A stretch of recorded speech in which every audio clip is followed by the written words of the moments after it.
May panibagong statement na naman po si Maudigs, mga kababayan. Sinasabi niya, may attempt daw ngayon na i-revive yung accusations of links to the rebel movements laban po kay dating Cabinet Secretary Jun Ibasco, yung nasa likod po ng nausog. Dati niya pong Cabinet Secretary, kanang kamay, other than kay Bongo.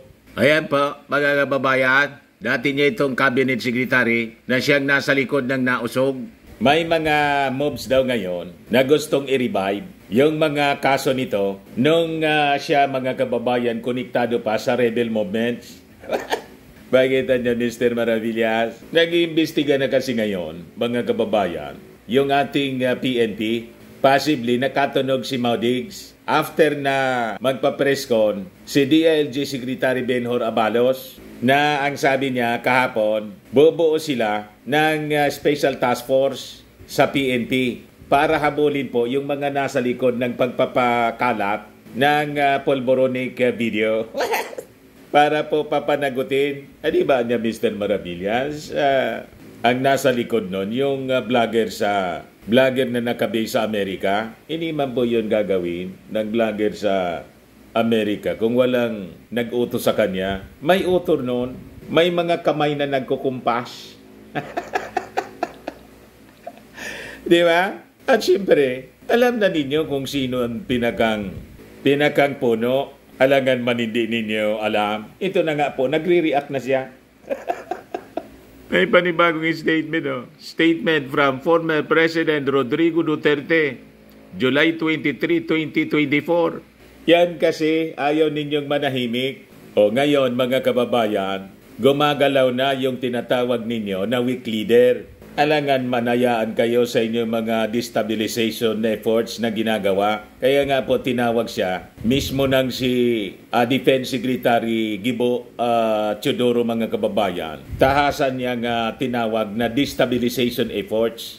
Ito yung statement kahapon, mga kababayan ni Gibo. Pakinggan muna natin. May nagpakita po sa akin kanina lang ng isang video na di umano'y maisog na convention sa Los Angeles, California, kung saan nagpalabas po sila ng isang video na ang gusto po nilang palabasin, ito po ay video ng ating Pangulo na may ginagawang hindi kanais-nais.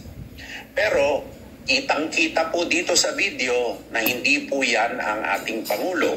Peke po ang ginawa nila na video at obvious po na ito ay gawa-gawaan lamang.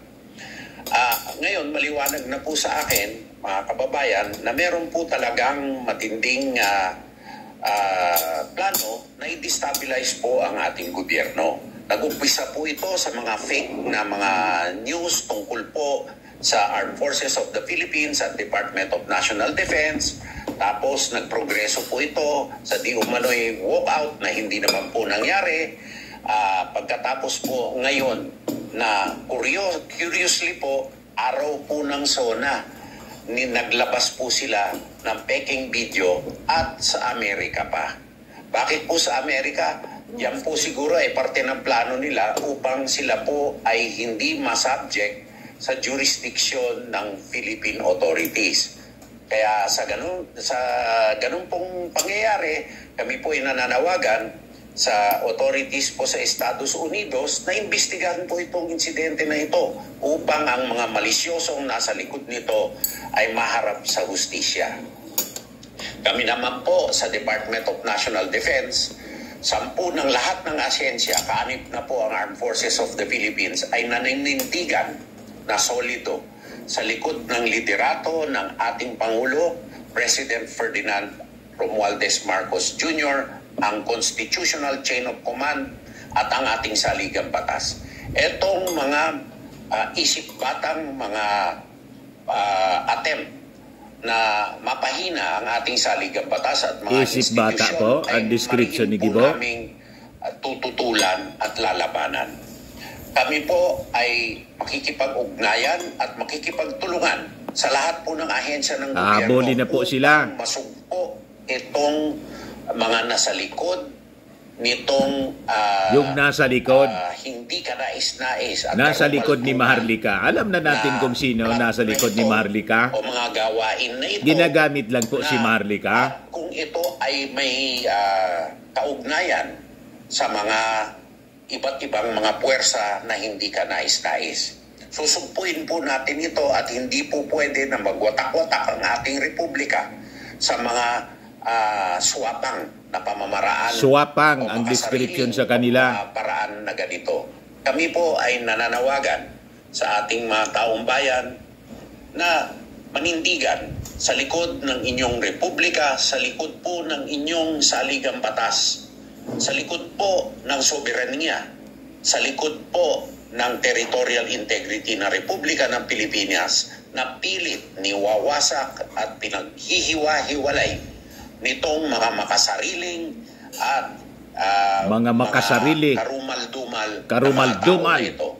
Kundinahin po natin sila at kami naman po ay gagawin po lahat upang masugpo ito.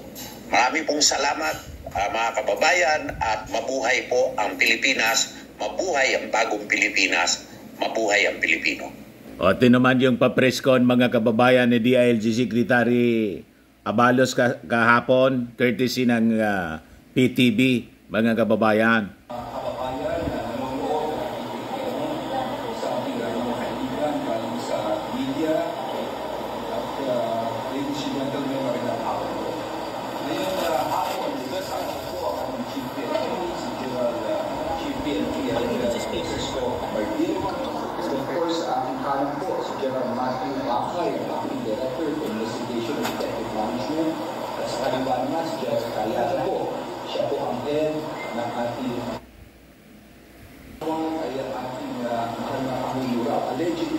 Allegedly ang ating pangunguraw President Marcos, kumakalat po ito.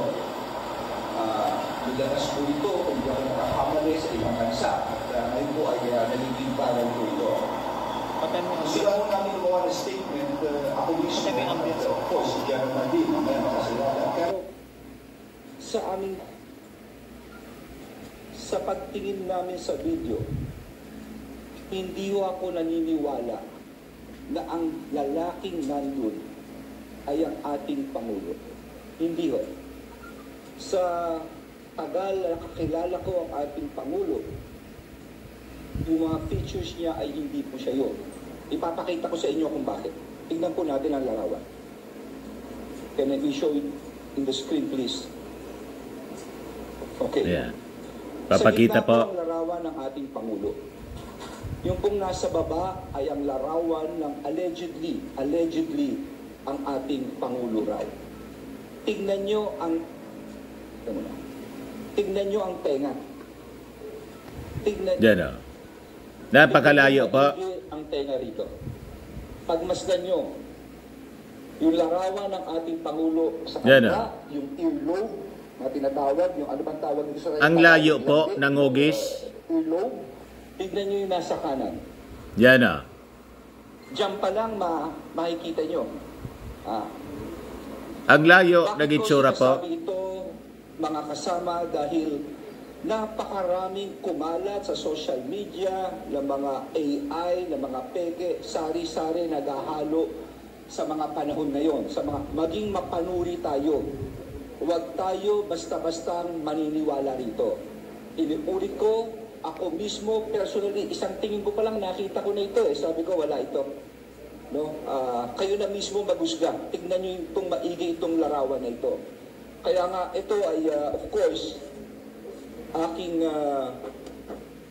I'm requesting, no? I'm asking our Chief PNP, General Marbil, together with the General Bakay and of course, General Cariaga, to immediately create a task force. Ayan. To probe this issue. Bolin po sila. Imbestigahan nilang maigi ito. Probably, tawagan nila at they coordinate also with the ICT. No? At kung anong findings dito, no, malaman kaagad ng ating publiko. Sa tagal na kakilala kong ating Pangulo, ako'y naniniwala, no, at ako'y nagsasabi that he does not indulge in this kind of activities. And maybe, itong statement mga kababayan na panibagong statement po ni Maudigs, konektado rito kasi sabi, hahabulin po sila. Itong sinasabi niyang pag-revive ng mga akusasyon linking Jun Ibasco to rebel movement, malamang konektado po rito. O diba, mga kababayan? So basahin natin mga kababayan yung statement na pinalabas ni Maudigs ngayon. Yan po. Statement from former President Rodrigo Duterte, July 23, 2024. Yan Pirmado niya. Sabi niya, disparate times call for disparate measures. So ang tingin niya mga kababayan dito sa panahon natin, disparate times. Kaya ang ginagawa nila, disparate measures. Kayo man lang po yung dispirado. Kung ang pinapatungkol po ninyo, disparate na yung ating gobyerno kasi pinaghabol kayo, baliktad po yata. Kayo yung dispirado. Sa sobrang desperation po ninyo, lalo na pa ng inyong anak na si Inday, nag-appoint na siya ng kanyang sarili as designated survivor. Di ba? Pero kung ang pinapatungkol ninyo, ang ating gobyerno ang desperate, kayo yon ang desperate. Kasama na yung inyong spiritual advisor na si Pacquiao, lahat desperado. Ang team song ninyo, desperado. Yan kasi hindi kayo makontento. Pinagbigyan na kayo ng ating mga mamamayang Pilipino. Nagamit ninyo yung mga Marcos. Sinuport kayo ng mga Marcos loyalist, including me. Bumoto sa inyo in 2016. Pati si Inday po, binoto ko. Umiwalay sa ating Pangulo. Dahil po sa confidential funds. There is no denying, sabi niya rito, the desperation with these vain attempts to revive accusations of links to the rebel movement against Jun Ibasco. So tama yung ula natin. Ang pinapatungkol niya, desperado na ang ating gobyerno, ang ating Pangulo, ang kanyang administrasyon, ang kanyang mga kasama kasi hinahabol na si Jun Ibasco. Dapat man talaga po kayong habulin kasi siyang nasa likod ng nausog na sigurado ang kumpas galing sa inyo. Alangan man on his own, gumalaw itong si Jun Ibasco at malamang siya ang nasa likod ng nausog. Binuon ninyo yung nausog, kayo mismong dalawa. At yung nausog rally sa California na dinidisown ninyo yung nag-release, tell that to the Marines. Alangan man hindi ninyo alam, kayo yung unang nagpalitaw ng so-called pulburon video. Kayo ang unang nag-akusa nung kampanya pa lang na may adik tayong kandidato pa lang si President Bongbong. May gumagamit niya. Tapos ngayon mismo sa mga nausog rallies, kayo mismo ang nagsabi, may bangag tayong Pangulo. Ulit-ulit bagang sinasabi ninyo. Kayo nasa likod nito. Kaya kung pagabuli na kayo ng ating gobyerno, justified po. Kasi walang tigil kayo sa panggugulo. O ngayon, ito yung sabi na ang sabi, mga kababayan, may attempt to revive accusations of links to the rebel movement laban kay Jun Ibasco. It is merely a rehash of a discredited practice that has long been rendered irrelevant. Sa korte, kayo magpaliwanag. Tulad po ni tulad ni Pacquiao, challenge niya yung ating administrasyon, yung DOJ, na haharapin niya pag niya sa proper court. Nang i-file sa proper court po, biglang nawala si Pacquiao. Kaya wanted na siya ngayon. Malamang yun ang abutin po ninyo. At pag ganyan ang mangyari, matutuwa yung mga mamamayang Filipino. Kasi tuwang-tuwa yung ating mga mamamayan sa ginagawa ngayon ng ating Pangulo. Pati yung mga government officials na dati anti-Marcos, tulad ni Risa Ontiveros, pumalakpak, tumayo pa siya at pumalakpak first time. O diba? Kumbinsido kasi pinatigil na yung pugo na nagpiesta during your time. O diba? Nakakatuwa. Masigabong palakpakan yung ginawa ng mga congressmen at senator, pati yung mga guest na nandoon. Tuwang-tuwa. Sabi niya rito, Winston Churchill once said that one always measures friendships by how they show in bad weather, show up in bad weather. June has always been a reliable friend through good times and bad. He does not cease to be a friend just because some digs up old dirt and try to present it as new. O di sabihin mo sa mga humahabol kay June Ibasco ngayon na isama ka na. Pero anyway, may separate ka man pong problema. Pag hindi ninyo tinigilan yung ating Pangulong Bongbong Marcos na hindi man nga kayo inaano, malamang biglang magbago yung posisyon niya sa ICC. Ituloy lang ninyo ang inyong pamimirwisyo sa ating administrasyon. Kayo na mismo ang nagtutulak ng sarili ninyo sa kapamakan. So sabi niya rito, no doubt the man can defend himself. He has fought bigger wars than his critics give him credit for. Nevertheless, this piece must be said to put to the rest this irritant that pops up, obviously to distract us from the bigger task at hand. Whoever is showing intrigue against June is doing Maisog a great disservice and should be separated from his cause without delay. They can do their worst elsewhere, but not in the name of Maisog, which June has painstakingly guided from its conception. Alaman siguro pong ng intriga outside of Maisog, dyan kay June Ibasco. Kumbaga, habulin siya ng ating mga authorities, i-revive yung kanyang kaso. Malinaw naman po kung ano yung kinasasangkutan niya. Kasi, malinaw yung pagkabanggit ni Defense Secretary Gibo Teodoro ng ginagawa po ng Maisog ngayon, destabilization. Tama? So sabi po ni Maudigs dito sa kanyang sulat, this will be the last distraction like this will be considered with restraint. With it is the warning that the next one will be dealt with accordingly. Nagbanta pa. Wala niya talaga Mr. Maravillas ka dala-dala. Yan ang gusto niya eh. Patapo na po. Walang kadala-dala. No doubt, Maisog has a noble cause to fight. For all those who have answered the call to stand up and be counted, there is no turning back. Those who attempt to derail Maisog, whether from without or within, is fighting for the enemy and therefore shall be considered as such. Noble daw yung ginagawa nila. Ang description po sa Maisog, lalo yung pagpakalat po ng video, karumal-dumal, sabi ni Gibo, at gawain na niya ng mga sakim. O di ba? Yun man talaga ang akma na description mga kababayan, mga sakim at mga makasarili.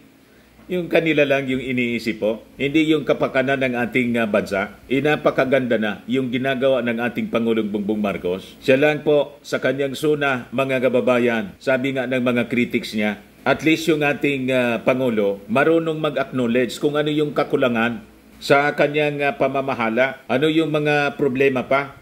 Ina-acknowledge niya kung ano yung mga problema, tulad ng patuloy na pagtaas ng presyo ng mga bilihin. Di ba po? Na ginagawa niya ng paraan kung paano maibaba. So ang pinakamaganda sa isang leader ay yung may ugali na ina-acknowledge niya kung ano yung diferensya, kung ano yung problema. Pag hindi po, paano mo susolusyonan ang problema na hindi mo naman ina-acknowledge na existing? So sabi niya, those who send these saboteurs obviously are feeling the heat. It proves that Maisog is fast gaining ground. It should also serve as a warning to all those who have embraced this honorable cause to be on guard. This will not be neither be easy and safe. So may pagbabanta siya, mga kababayan. Possibly kasi yung mga dati niyang opisyal na nasa gobyerno ng ating Pangulong Bongbong Marcos, dumistansya na sa kanya. So may pagbabanta at tinatrato niya na kalaban na, mga kababayan. So sabi niya, we are at the crossroads of history. Maisog has chosen to take the path not of least resistance, but of that leads to a better government and a better nation. Signed, Rodrigo Rua Duterte. So, pinalalabas mga kababayan ni Maudigs na sila lang ang may kakayanan, mga kababayan, na magbigay ng mabuting pamamahala ng ating gobyerno at ng ating bansa. Maligtad po ang nangyari. At tayo po ay demokrasi, mga kababayan. At yung ang term ng Pangulo, 6 years at no re-election. So sa demokrasya po, pumipili tayo ng gusto nating leader na papalit bilang isang Pangulo. At yung Vice Presidente po, the same term of office, 6 years po. Ang gusto nilang mangyari po, hindi na patapusin yung ating Pangulong Bongbong. Iupo na si Inday. Hindi po maaari at siguradong hindi papayagan po ng ating mga authorities. Kaya siguro siya, mga kababayan, nagpalabas ng ganitong statement kasi yung mga inaasahan niya na mga opisyal niya dati at ngayon opisyal pa rin ng gobyerno but serving the administration ng ating Pangulong Bongbong Marcos, dumistansya na sa kanya at may mga pagbabanta pa na hahabulin ang mga nasa likod, mga kababayan, nitong destabilization. At malinaw po ang nasa likod ng destabilization na minimin po ni Gibo, Defense Secretary, sila. Wala ba iba po? O ito nga po, nagpalabas na rin ng statement yung National Security Council. Press release. Statement of the National Security Council. Sabi dyan, the video falsely linking President Ferdinand Marcos Jr. to alleged illegal drug use is a fabricated and malicious hoax being peddled on the Filipino people. This crude attempt utilizing technology and stage management reveals the desperation and ulterior motives of those responsible. This calculated attempt niya to tarnish the president's reputation and create political instability is deeply concerning and alarming. We condemn any attempt to destabilize the administration, and we will resist any and all efforts to weaken our duly constituted democratic institutions. Yan po yung pinalabas ng opisina ni National Security Council Assistant Director General Jonathan Malaya. Ayan po. Sabi ng National Intelligence Coordinating Agency, it's simply a fake video, nothing more and nothing less. Piki po.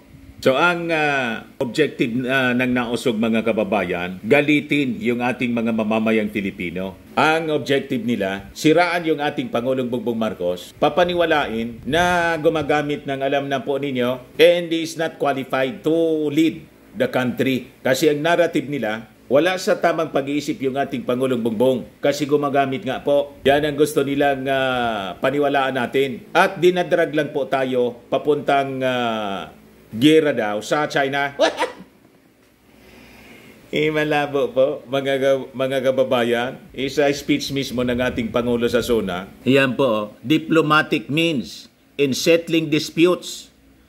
Yan o, napakalinaw. PBBM asserts diplomatic means in settling disputes, vows intergenerational mandate on the West Philippine Sea. Pero po, never niya na i-give up po ang ating rights. Kasi sabi ng ating Pangulo, ang West Philippine Sea niya, not a product of imagination, a figment of an imagination, kundi ang West Philippine Sea, atin ito niya.